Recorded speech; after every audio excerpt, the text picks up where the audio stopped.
एक सर्द चांदहीन रात, कोहरा इतना घना कि हाथ को हाथ न सूझे। एक आदमी घुटनों तक मिट्टी में सने पैर, हाथ में कुदाल, कब्रिस्तान की ओर बढ़ रहा था। उसके कदम भारी थे। हर कदम के साथ वो पीछे मुड़कर देखता, जैसे कोई उसे देख रहा हो। उसकी मंजिल थी एक पुरानी कब्र। पर ये कौन है और क्यों अपनी दादी की कब्र खोद रहा है? कहानी यहीं से शुरू होती है। यह कहानी वहीं से शुरू होती है जहां अमीना समीर की पूरी दुनिया बन गई। जब समीर 3 साल का था, उसने अपने माता पिता को चेचक में खो दिया। गोरखपुर की तंग गलियों में अमीना ने अपनी छोटी सी समोसे की दुकान से समीर को पाला। दिन रात मेहनत करती, लेकिन चेहरे पर मुस्कान कभी नहीं मिटती। वो हमेशा समीर से कहती, बेटा तू पढ़ाई कर, एक दिन तुझे बड़ा आदमी बनना है। समीर अपनी दादी की हर बात दिल से मानता था। स्कूल से लौटते ही वो उनकी छोटी सी दुकान में मदद करता। उनकी जिंदगी सादगी से भरी थी, लेकिन हर पल में खुशी थी। साल गुजरते गए और समीर अपनी दादी के साथ बड़ा हो रहा था। उनकी मेहनत और प्यार ने समीर को एक समझदार और मेहनती लड़का बना दिया। अब वह 16 साल का हो चुका था और हर दिन अपनी दादी के काम में हाथ बंटाता था। पर अमीना की उम्र और मेहनत ने उनके शरीर पर असर दिखाना शुरू कर दिया था। समोसे का ठेला लगाना, घर का काम करना और समीर की पढ़ाई का ख्याल रखना, इन सब ने उनकी सेहत को कमजोर कर दिया। डॉक्टर ने उन्हें आराम करने को कहा, पर उन्होंने साफ मना कर दिया। और उनकी हालत हर दिन बिगड़ती गई। समीर परेशान हो गया। दादी का प्यार और उनकी परवरिश का एहसास उसे हर पल डराता था। फिर एक शाम जब समीर पढ़ाई कर रहा था, दरवाजे पर दस्तक हुई। मस्जिद के इमाम खड़े थे। उनकी आंखों में गंभीरता थी। उन्होंने समीर को धीरे से बताया, बेटा तेरी अम्मा अब नहीं रही। यह सुनकर समीर के पैरों तले जमीन खिसक गई। उसने अपनी दादी को हमेशा ताकतवर देखा था, पर अब वो हमेशा के लिए चली गई थी। अमीना के साथ समीर का बचपन, उनका सहारा और उनकी मुस्कान भी दफन हो गई। और आज वही समीर अपनी दादी की कब्र खोद रहा था। क्यों? इसका जवाब अभी अंधेरे में छुपा था। अमीना के जाने के बाद समीर की जिंदगी में सन्नाटा छा गया। घर का खालीपन और भूख की आवाज, दोनों ने उसे घेर लिया। अमीना के बिना समीर अकेला था। उसने पढ़ाई जारी रखने की कोशिश की, पर हर दिन उसके लिए एक नई चुनौती लेकर आता। पढ़ाई के लिए पैसे खत्म हो गए थे। समोसे की दुकान जो कभी चलती थी, अब सूनी पड़ी थी। समीर ने दुकान दोबारा खोलने की कोशिश की, पर उसके पास ना तो ग्राहक बचे थे और ना ही कोई मदद करने वाला। दिनों तक उसने सिर्फ पानी पीकर अपना पेट भरा। वो अब इतना कमजोर हो चुका था कि खड़े रहना भी मुश्किल हो गया था। और फिर एक रात जब भूख असहनीय हो गई, उसके मन में एक ख्याल आया। पर वो जानता था कि ये सोचना भी गलत है, लेकिन भूख का गला घोटना आसान नहीं होता।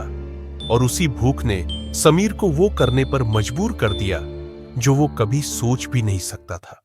2 दिन तक उसने हिम्मत नहीं जुटाई। हर बार जब वो कब्रिस्तान की ओर बढ़ता, डर उसके कदम रोक देता। लेकिन भूख डर से ज्यादा बड़ी थी। तीसरी रात उसने खुद को मनाया, इस बार मैं पीछे नहीं हटूंगा। उसने मशाल उठाई, कुदाल कंधे पर रखी और अंधेरे में फिर से निकल पड़ा। उसकी मंजिल थी वो कब्र जहां अमीना आराम कर रही थी, लेकिन उसे नहीं पता था कि यह रास्ता उसे कहां ले जाएगा। जैसे ही वह कब्र पर पहुंचा, उसने कुदाल उठाई, पहला वार लगाया। हर वार के साथ उसका दिल तेजी से धड़कने लगा। मिट्टी हटती गई। ताबूत का एक कोना दिखाई दिया, लेकिन तभी झाड़ियों से फिर हलचल हुई। समीर ने मशाल की रोशनी झाड़ियों पर डाली। खोदते रहो समीर, वो तुम्हारा इंतजार कर रही है।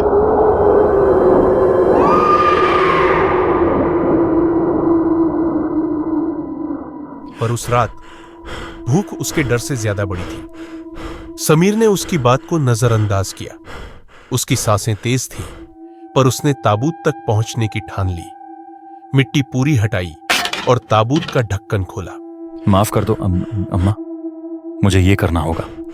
अमीना की सबसे अनमोल चीज थी उनकी सोने की बालियां, जो उन्होंने कभी नहीं उतारी। उनके लिए ये सिर्फ गहना नहीं, उनकी जिंदगी का हिस्सा थी। गांव वालों ने अमीना को उनकी आखिरी इच्छा के साथ दफनाया। उनकी सोने की बालियां, जो उनकी सबसे अनमोल चीज थी, वो भी उनके साथ चली गई। वह कांपते हाथों से बालियों को छूता है, लेकिन बालियां हिलती नहीं। उसने चाकू निकाला, पर तभी ताबूत में हरकत हुई। अमीना की आंखें खुल गईं। समीर चीख पड़ा। ताबूत से एक हाथ बाहर निकला। उसने गिरते हुए मशाल पकड़ी और ताबूत से दूर हटने की कोशिश की, लेकिन तभी कुछ ने उसकी टांग पकड़ी। वो एक कुत्ता था, लेकिन उसकी आंखें लाल थी। वो जोर से भौंकता हुआ समीर को देखता रहा। फिर अचानक वह भागता हुआ एक पुराने घर की ओर चला गया।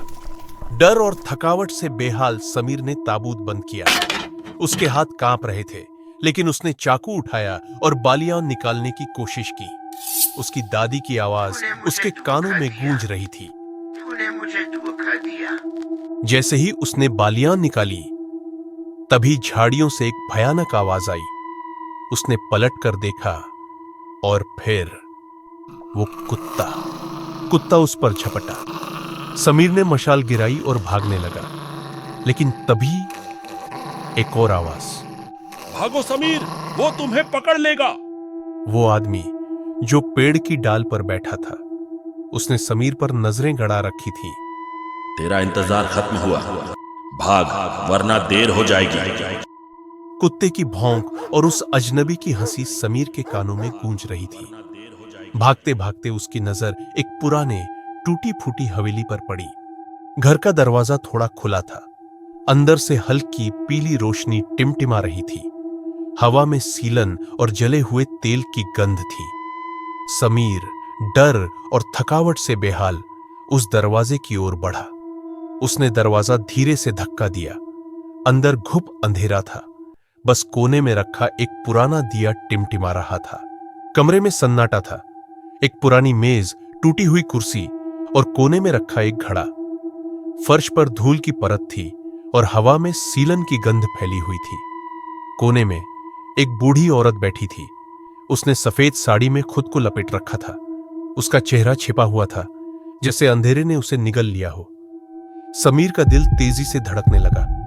वो समझ नहीं पाया ये कौन थी और यहां क्या कर रही थी। ये कौन है? और इस सुनसान जगह पर, कब्रिस्तान के पास, ये अकेली क्यों है? क्या ये यहां रहती है या कुछ ढूंढ रही है? समीर ने घड़े की ओर देखा, फिर उस औरत की ओर। वो सफेद साड़ी में लिपटी कोने में चुपचाप बैठी थी। उसका चेहरा अब भी अंधेरे में छिपा था। समीर का गला सूख रहा था। उसने डरते डरते उसे पुकारा, अम्मा। औरत ने धीरे धीरे अपना सिर उठाया। उसके चेहरे पर अंधेरा अब भी था। फिर एक ठंडी बेरहम आवाज कमरे में गूंजी, पानी चाहिए? समीर का शरीर जैसे बेजान हो गया। उस आवाज में कुछ ऐसा था जो उसकी रगों में सिहरन पैदा कर रहा था। औरत ने धीरे धीरे अपना हाथ उठाया। उसकी हरकतें इतनी धीमी थीं जैसे समय थम गया हो। उसने पास रखे घड़े की ओर हाथ बढ़ाया। समीर का ध्यान अब उसके हाथों पर था, पतले, झुर्रियों से भरे और नाखून टूटे हुए। उसका चेहरा अब भी गहरे साए में छिपा था। समीर के दिल की धड़कन तेज हो रही थी। वो औरत पानी लेने लगी, पर अब भी उसका चेहरा अंधेरे में था, जैसे वो जानबूझकर छिपा रही हो।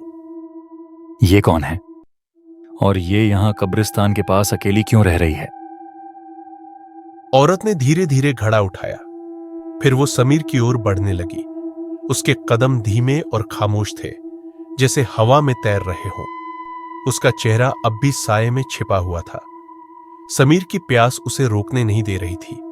उसने खुद को समझाया, बस पानी चाहिए, फिर मैं यहां से चला जाऊंगा।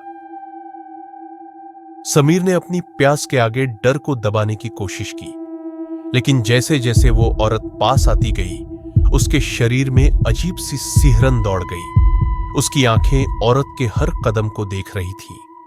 तभी एक तेज बिजली की चमक हुई। कमरा कुछ पलों के लिए रोशनी से भर गया और समीर ने उसका चेहरा देखा।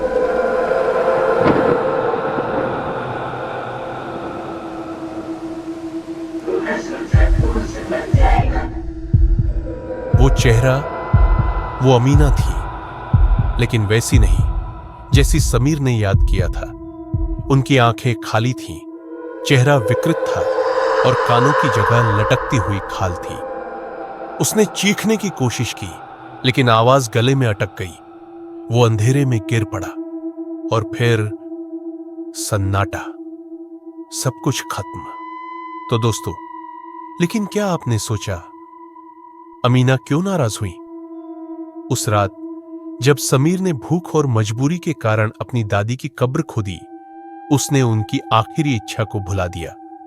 पर अमीना का गुस्सा सिर्फ इसीलिए नहीं था। समीर, ये बालियां तेरे दादा की आखिरी निशानी है। वो इन्हें मुझे पहनते हुए देख नहीं पाए। अब जब मैं उनके पास जाऊंगी, ये मुझे उनके साथ होने का एहसास दिलाएंगी। ये बालियां उनके प्यार और रिश्ते की आखिरी कड़ी थी और समीर ने उसी कड़ी को तोड़ दिया। अमीना का विकृत चेहरा और उनकी आवाज बस एक संदेश था, रिश्तों की अहमियत कभी ना भूलो। तो लाइक करें, शेयर करें और सब्सक्राइब करना ना भूलें। मैं हूं आपका दोस्त माधव। अगली बार एक और डरावनी कहानी के साथ मिलते हैं। धन्यवाद।